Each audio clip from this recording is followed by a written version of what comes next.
Hello, everybody. It's Monday, September the 15th, 2025. I often get pitches for books trying to define the H word, humanity, humans in our age of AI seems to be an obsession. And I'm always slightly skeptical because I'm not sure what the word means and I'm not sure whether it's a valuable word. My guest today, I'd be curious to think of what he thinks of the H word. He's a very distinguished scientist. He's a very popular scientist, as it happens in Russia. His book, One Hand Clapping, Unraveling the Mystery of the Human Mind, is coming out in early October. It's already a huge hit in Russia.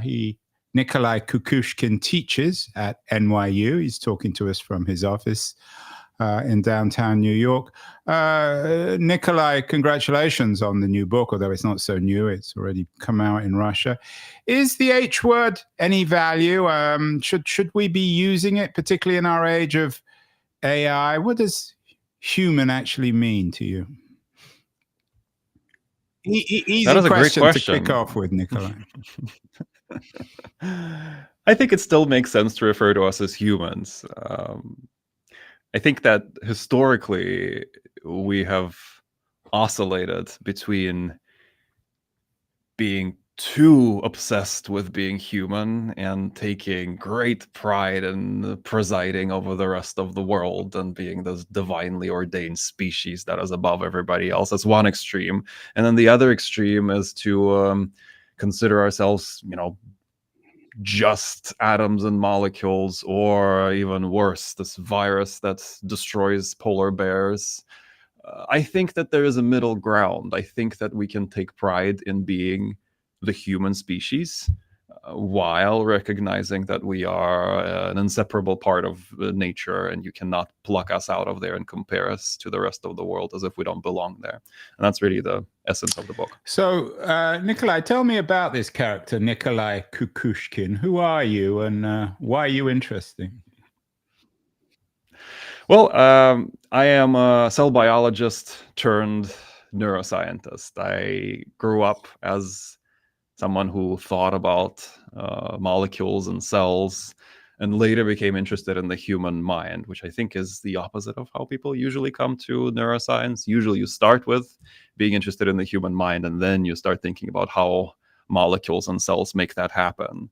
So my perspective is different from most neuroscientists in that I don't start with intuitions that we humans have about ourselves and what we are and what our mind is, what our memory, what our consciousness is. I try to build those things up from the ground, from first principles, from interactions between non-living things. How do we get from rocks to our own internal subjective point of view? Yeah, and I'm not sure exactly what that means. You had an interesting post on X recently about, and I'm quoting you, pygmy seahorses living on venomous corals. Your favorite part is that the venom is made by bacteria. So much animal evolution is about access to bacterial superpowers. Sounds interesting, Nikolay, but how does that refer? How is that involved with consciousness? I mean, when it comes to bacteria, are you reducing us all to our bacterial origins, and how does that help us make sense of the current human mind? Well, that's a very narrow reading of what I'm trying to say about evolution. Evolution is this vast, never-ending story that encompasses ourselves as well as every other living thing on the planet. And my big point in the book and throughout everything that I do, my teaching, my research, is that if you want to understand something as complex as our own mental life, memory, consciousness, it's not enough to limit yourself with the confines of the human skull or even the human body. You have to look beyond. You have to see the context in which this body and this brain and this mind first appear. And to do that, you need to consider our story within the story of life on Earth in general. And bacteria are a part of that story as well. It's not necessarily directly relevant to our consciousness, but this particular example shows something that's really striking about evolution, that we think that evolution is omnipotent, that you can evolve any accessory to your body if there's only an evolutionary pressure that's set up in this way. But there's problems that animal bodies have not solved throughout evolution. This is one problem. There's poison against all the other animals. Another problem is digesting grass. It's really weird that animals can't digest grass, even though it's evolutionarily a really simple problem to solve. Instead, in those scenarios, animals form partnerships with bacteria that are much better at evolving because they're simple, because their generations happen so fast, and they solve their problems by evolving around them. So this really shows a difference between how we operate, I mean, in this case, animals, and how bacteria operate. And this change means a shift in focus from solving problems through evolution, like bacteria do, to solving problems by thinking, by learning, by memorizing. That's what we do. So in a sense, this distinction, why do animals use bacteria to poison others? Because animals are not as good as evolving at evolving. They're much better at learning. And that's the difference between us and bacteria. So I think it does relate to consciousness too. Why are we then so good at evolving, Nikolay? We've done lots of shows on the brain, lots of other neuroscientists, people whose lives are spent studying the brain. I was asked the same question about when neuroscientists come on the show. I'm not sure if I make this up, but it doesn't seem to be entirely wrong that some people have observed that the brain is the most complex thing in the universe, or at least the most complex thing that people have found. Is the reason why we're so good at evolving the size of our brain? And is it a kind of chicken and egg situation? How did our brains get so big? Well, you just said two words, and implicitly you made those words equivalent, but I don't think they necessarily have to be equivalent. The two words are better and so complex. Yes, it is the most complex thing that there is, but I don't think necessarily that means that we are better at evolving. It's just one of the ways to be, and our way happens to be the most complex one. But bacteria choose the least complex way to be, and there's no authority that says that our way is somehow better than theirs. In the book, I use this example of jellyfish. Jellyfish have this unique feature. They have skin that bites. They have these stinging cells that are actually fantastically interesting and complicated structures. But if we were jellyfish, we would consider ourselves to have evolved this amazing skin, and everybody else to have this primitive skin that doesn't have this feature. And we would be talking about why are we so good at evolving this skin? Why didn't nobody else do this? Why are we so much better at it than everybody else? We talk about features that we consider important, but every species of living creatures have something that for them is equally important. Ours just happens to be the most complex path that there could be. Yeah, it reminds me, last week I was actually in Northern Australia, in Darwin, with my daughter, who is a big crocodile fan, and we went to see the crocodiles up there, and the stories are about their successful evolution. I think they existed just after the dinosaurs, and I assume that crocodiles don't have particularly big brains, do they? Not that I know of. They're not known as the most intelligent creatures, but compared to some, of course, they would be pretty advanced. They would be advanced compared to a frog. So what's the big deal then, Nikolay, about having the big brain? If it doesn't guarantee successful evolution, we do lots of shows on the environment, on the threat of nuclear war, on AI, don't need me to tell you this, lots of pessimism about the future of our species. What's the big deal about the brain? Why should we even care about it? Or maybe let me revise the question, because we care about it because we're humans and it's the core of who or what we are. But if there was some alien species, for example, that was smarter than we are or different, why would they be interested in the human brain? Well, why would they be interested in the human brain? It depends who they are. It depends what kind of brain they have. I would be very interested in looking at an alien brain that's similar to ours, that comes from a totally different place. But the thing to understand is that we are not smarter because we have somehow conquered evolution better than everybody else.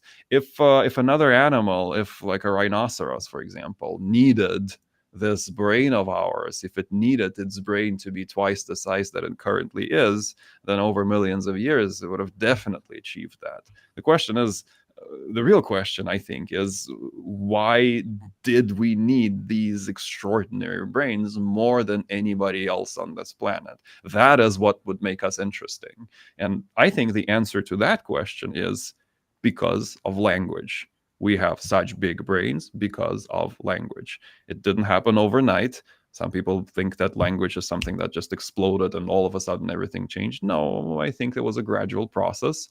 Language was gradually evolving, and our brains were gradually evolving to accommodate that language. But at its core, the reason why we have such big brains compared to everybody else is because of our communal social lifestyle. That is what everything boils down to. So how does that, and excuse the sort of vulgar determinism here, but why did we get language? Again, isn't this a sort of a chicken and egg argument? Didn't we get language to evolve? And you're arguing that we evolved because of language. What comes first here? Well, I think that there was a stage in our evolution when we were already increasingly social, but not yet speaking in words. And that's why I think language comes after sociality. Really, if you really unfold this chain of events into the past, I think the reason why we became distinct in this particular aspect is dinosaurs. Our ancestors spent 150 million years in what's called this nocturnal bottleneck. They almost died out. Again, I like that. Almost died out. There are Nocturnal? only a few nocturnal Is that your bottleneck. term, or It's is this that a period of scientific time. term? No, it's accepted. That's a scientific evolutionary term that refers to this period of time when our ancestors survived the dinosaurs. And the way they did this was becoming nocturnal, small, and basically hiding from those dinosaurs in the night. That's why it's nocturnal. There's a bunch of features in our body, in all mammalian bodies, that point to that period of time. And it was a very long period of time, too. Dinosaurs died out 69 million years ago. And this phase before they died out, it lasted something like 150 million years. So it was a long, long time. And there were only a few isolated and very similar genera of these proto-mammals. Only a few of them. They almost went extinct. But then when dinosaurs die out, suddenly these mammals come back. They replace the dinosaurs. They take over their niches. Where there used to be dinosaurs, now there's a mammal for each possible niche that the dinosaurs had left behind. And one of those niches was ours. Well, by ours, in this case, I mean primates. The primate niche was trees. Trees is what monkeys do. And for trees, if you want to navigate trees, you need to see them. You can't smell them. The echolocation doesn't work. They're too close to each other. Really, the only option is vision. Vision works in the day. It doesn't work during the night. So most mammals to this day are nocturnal. Ever since they were in the dinosaur time, they are hiding still. But there's one group of mammals that almost completely moves into the day, and that's us, monkeys. Once we move into the day, we're faced with the same issue, predators. We're faced with the predators, and it's this risk of predation that makes primates band into social groups. And there's this trend among apes, not even forget about humans, forget about language. There's a trend. The bigger the social group, the larger the size of the cerebral cortex. We're not talking about humans. We're talking about apes. And for them, this linear trend exists. So if the trend exists, if the bigger your brain, the more peers you have, the more you have to handle, the larger your brain grows. If that trend exists, well, it's only a matter of time until the group becomes so big that you have to handle it with language. And that's precisely what happened in our lineage. We just happened to be the one lineage where that limit was reached and we started talking to each other. It's a wonderful narrative, Nikolay. You tell it as a gifted storyteller. I wonder what it suggests about the two alternative narratives put forward by political philosophers about our origins, the Hobbesian one about the state of nature, and the Rousseauan one about us being originally collective. I mean, neither of these figures were hardcore scientists like yourself. They certainly weren't neuroscientists. But are either of those narratives useful in terms of trying to make sense of who we are and how we coordinate, communicate, cooperate with one another?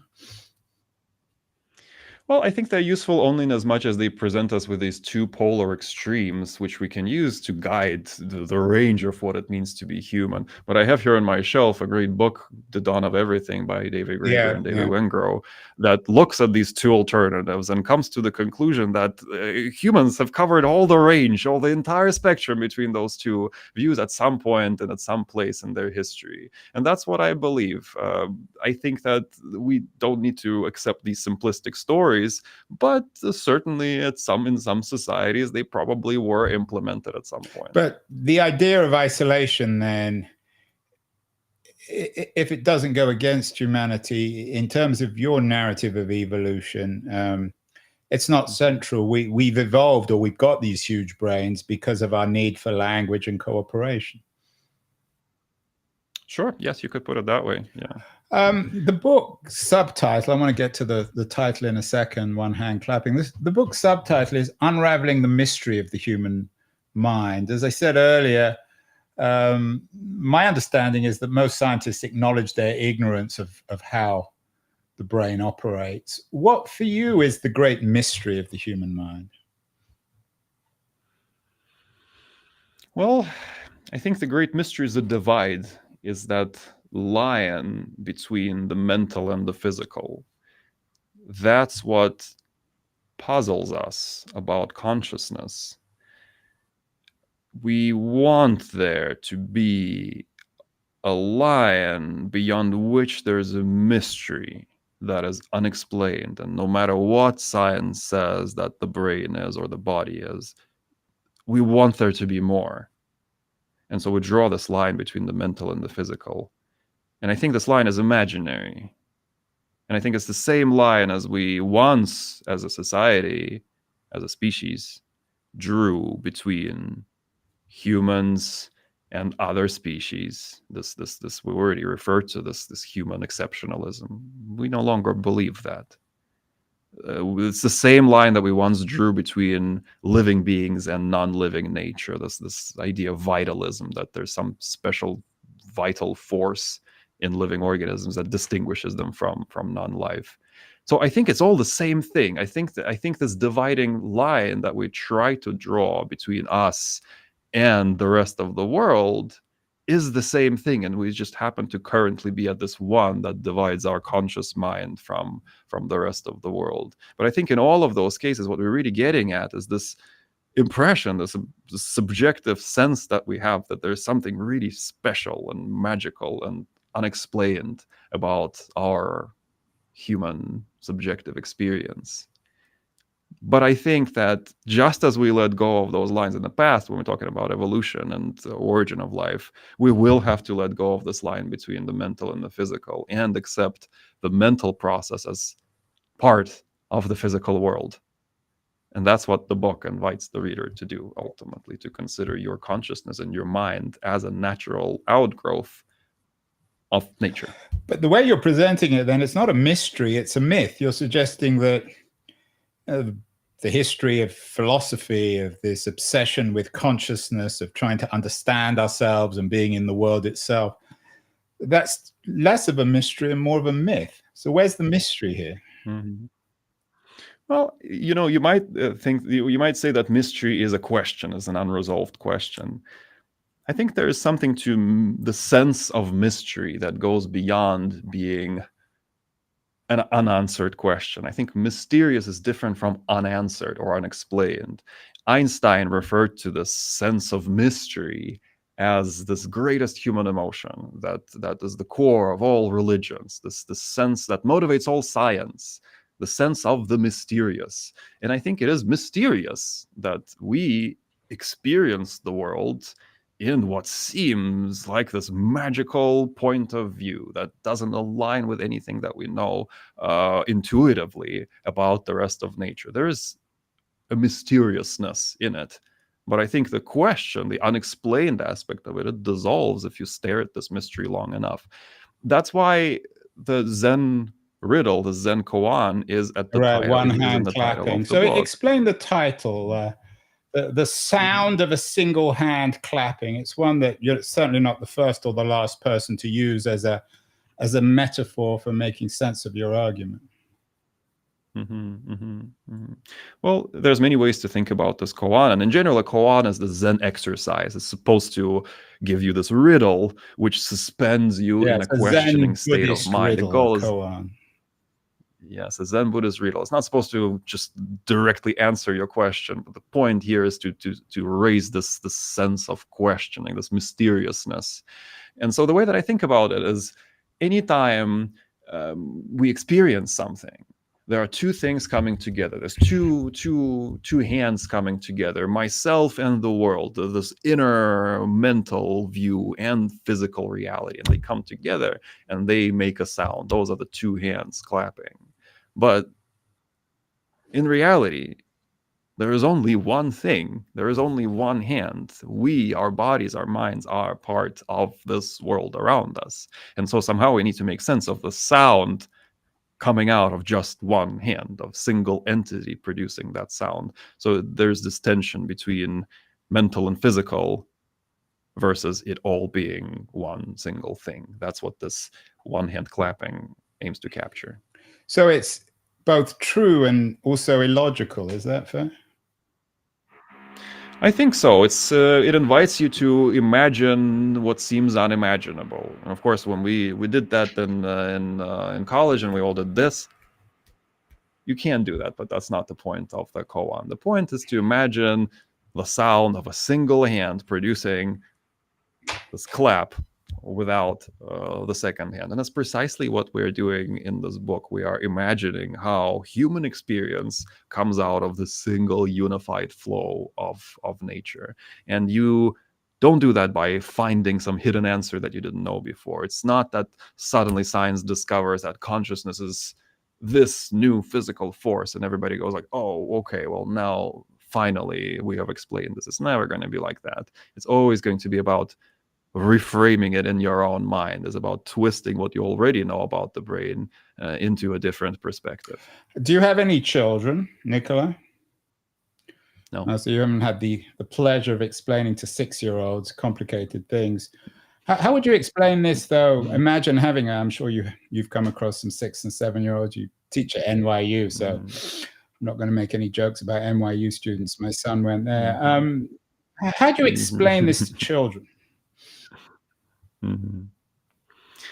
Well, I think every child has this sensation of being special. I think that's something that we are born with, even if we don't know how to explain this using words. I remember when I was little, at some point, I cut my my leg, and I had to get stitches, and it was very scary. It was the first time I was getting stitches, and to somehow to try to tune myself out of what I thought was going to be terrible pain, I was asking myself, what is this thing that experiences the pain? What is this thing that is looking out of my eyes? Why can't I just decide to not feel the pain? If this pain is something happening in my brain, then why do I care about that thing that is just happening in my brain? And what I'm trying to say is that there isn't anything else that is experiencing that thing that is happening in the brain. I am that process that is happening in the brain. So you're everything. It's an almost deist way of thinking about humanity, is it? That's one way to put it. I don't think that I think the distinction between the mind and not mind is a made up distinction. So what does this tell us about our age of consciousness where we're obsessed with our identity, our specialness, or perhaps our lack of specialness, live in New York, in our age of anxiety where people both are greedy for a very profound sense of self, but also feel isolated, lonely. What are the practical? I know this is an abstract scientific book, a very ambitious book, but what are the practical conclusions for people who are struggling with their sense of self in the 2020s? Mhm. Well, I think it is practical to feel the sense of belonging. It is a scientific fact that we humans need more than just the satisfaction of our body desires and food and water. We need to be fulfilled. We need to feel that we belong to something that is greater than us. We need to feel that our mortal lives are aligned with something immortal. And understanding how you fit within the flow of life on earth gives you that. It gives you a sense of belonging to something phenomenal, so something transcendent, to something that will go on for much longer than your life. I feel like it fulfills the same practical function as religion does, except it is based on what we really know about the world. But I don't think that considering that as part of our life is impractical. I think we need it just as much as we need food or water. What else could it mean? Well, maybe it will give people a better control over their emotions, over their lives. If you understand, for example, where do your motivations come? Who installed those motivations in your brain? Why do you feel conflicted about what you want to do and what you think you should do? If you understand the source of these frustrations, these disagreements, these psychological issues, if you understand that they all have an origin that is greater than you, that goes back millions of years into the past, then I think you can look at them more philosophically. You can detach yourself from the hustle and bustle and have a more zen outlook on what is happening to you. So I guess it fulfills the purpose of both religion as an organizing force that gives you a sense of belonging, and it fulfills the purpose of meditation practice, of Buddhist awareness of the world, to bring out to look at yourself from a distant point of view. I think all of that can be done through science by simply putting it in the context and understanding the story. Yeah, maybe I should revise the question on the kids. Maybe in a way, this is an easier thing to explain to children than it is to grown-ups. What does it suggest about the traditional sort of liberal Lockean way of thinking about individuals, that we are tabula rasas and that our identities and personalities are a consequence of our earthly experience? Are you suggesting that's only a piece of the story? It is definitely only a piece of the story, even though a very important piece. We are certainly a product of our upbringing. We are also a product of the past 3 billion years of our evolution. You could call this heritage or legacy versus learning, but both are past experiences that are somehow accumulating inside of our body. It accumulates in the form of DNA that contains this wisdom accumulated over millions and billions of years. And it's contained within the brain that takes in patterns of our individual lives, compresses them, and outputs them into the world.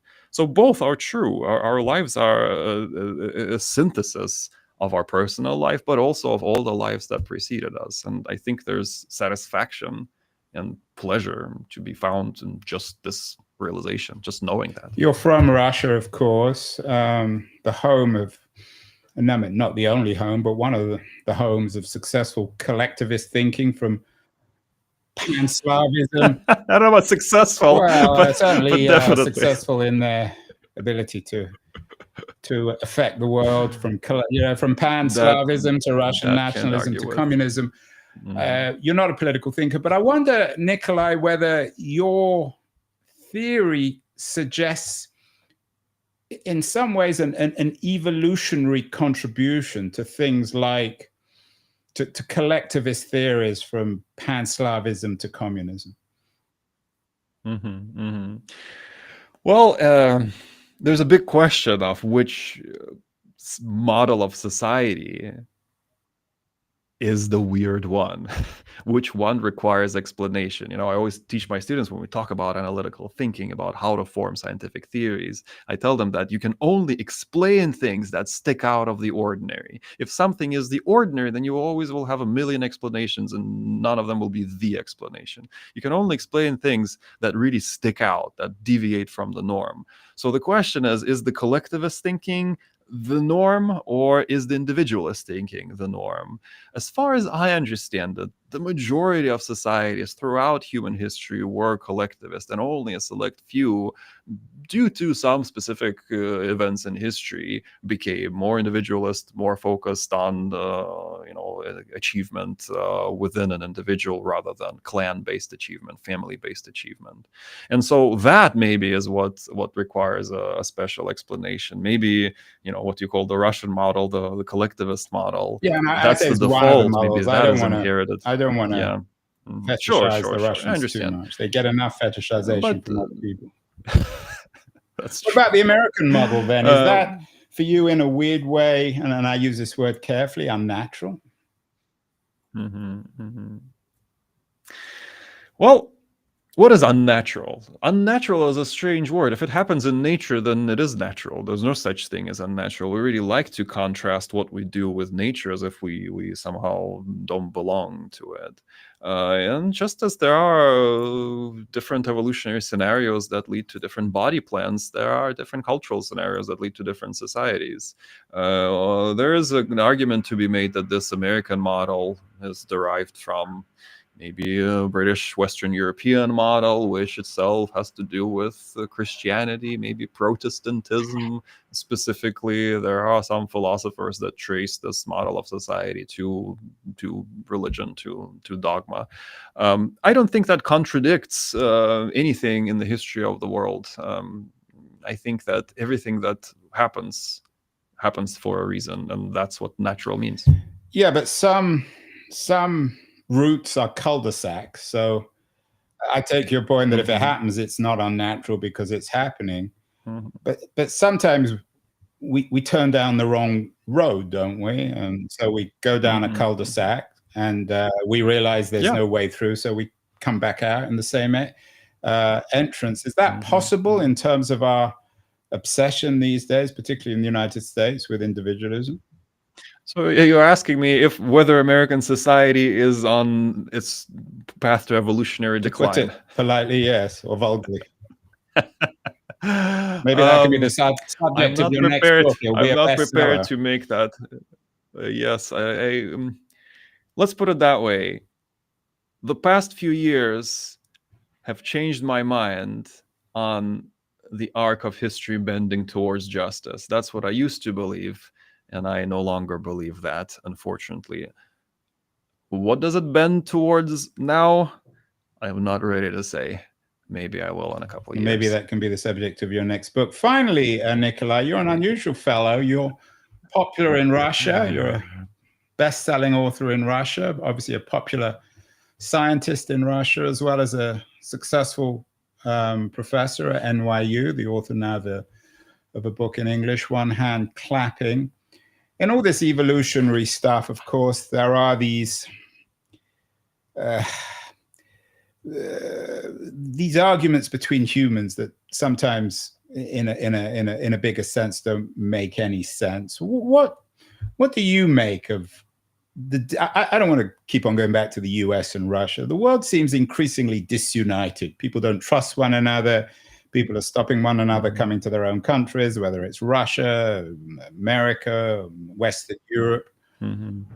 What positive message can we get out of One Hand Clapping about us getting on better together? We don't seem to be collectively getting on very well these days as a family, as a species. I think that there's this temptation to assume that all of our problems, all of our struggling, aggression, unhappiness is because our lives are unnatural somehow. We've stepped out of this cradle of nature, created this new unnatural world, and that's what is making us perpetually aggravated. That's not true. We know enough about the brain and the course of its evolution to say with absolute certainty that we were always this grumpy, even when we lived in caves, even before we were humans. But now is the first time when we really care about what's going on the scale of hundreds or thousands of years. When I talk to my students, sometimes it feels like humans are just this worst thing that has ever happened to the planet. Like, look at climate change. But the truth is that there have been species that had almost destroyed the world in the past. And cyanobacteria almost caused an apocalypse. But there wasn't anybody who cared prior to this point. And we do. And maybe we weren't all powerful yet, but at least we have the incentive to change something about our future. And I think that's something to be proud of. Although the implications there is if we only used our minds more responsibly or more coherently, we would come to our senses. And I'm not sure that's the case. Yeah, that assumes that there is some sense that really is there that will tell us how to really do things right. And I think the history of the world shows that there are no rules, that it's everybody's game, and there is no right or wrong. Although in evolutionary terms, presumably we want to survive. Yes, but what does that mean? Does that mean just survival of our bodies? Does that mean the survival of our languages, our cultures, our technologies? Do we include all of that? It's a sticky, it's a difficult question to address. What do we exactly mean by survival? No, great questions. If I could, I would clap with one hand. Nikolay Kukushkin, new book, one hand clapping. Congratulations, Nikolay. I think eager to read some more stuff from you. Important new voice, very unusual new voice. The book is out next month. It's already out in Russia. Thank you so much, Nikolay. You have to come back on and give us some